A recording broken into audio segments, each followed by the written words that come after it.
The Littleton Tragedy and the Ghost of Isabella Thompson. The tight-knit port town of Littleton, particularly the suburb of Dampier Bay, remains morbidly tethered to the savage 1875 murder of 11-year-old Isabella Thompson. Local newspapers immediately branded it the most horrible murder ever perpetrated in Canterbury. The horror began 4:45 p.m., Saturday, January 9th, 1875. Shipwright John Blair Thompson watched his daughter Isabella skip away, headed to purchase tickets for the Riccarton picnic. She never returned. A witness saw the girl later, walking near Canterbury Street with an older man, visibly weeping. Just after 6 p.m., near the corner of Ripon and Oxford Streets by the Anglican Cemetery, the body was exposed. John Bailey first spotted white material caught on a gorse hedge and assumed a drunk lay underneath. Curiosity led brothers Thomas and Richard Rouse to investigate. They quickly realized it was not a drunk, but a young girl's body, her face slick with blood. Constable James Wallace arrived, climbing under the gorse. He confirmed death instantly, noting Isabella's clothing was violently disturbed.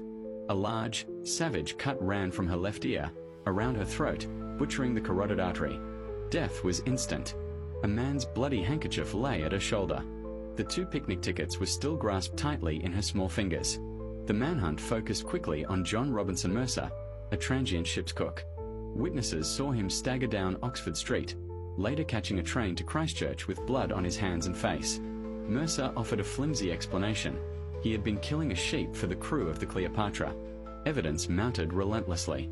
When arrested, a strip search revealed gorse prickles embedded in his skin, linking him to the death site. Crew testimony destroyed his alibi. They purchased meat from a butcher, not killing their own sheep. The final, damning piece was a shipmate's recollection of Mercer boasting, "I want to get a girl, and if I don't get what I want, I will cut her throat." Mercer was convicted and returned to Littleton jail. A reporter noted his chilling composure on his final train ride, calm, smoking his pipe, and tapping his foot to a tune only he could hear. On the 7th of May, 1875, John Mercer was hanged, becoming the 3rd man executed at Littleton jail. The violence inflicted upon the child proved too profound for her spirit to rest. To this day, Ripon Street remains a focus of local dread. Residents report unsettling sightings of a small girl in white near the brutal death location.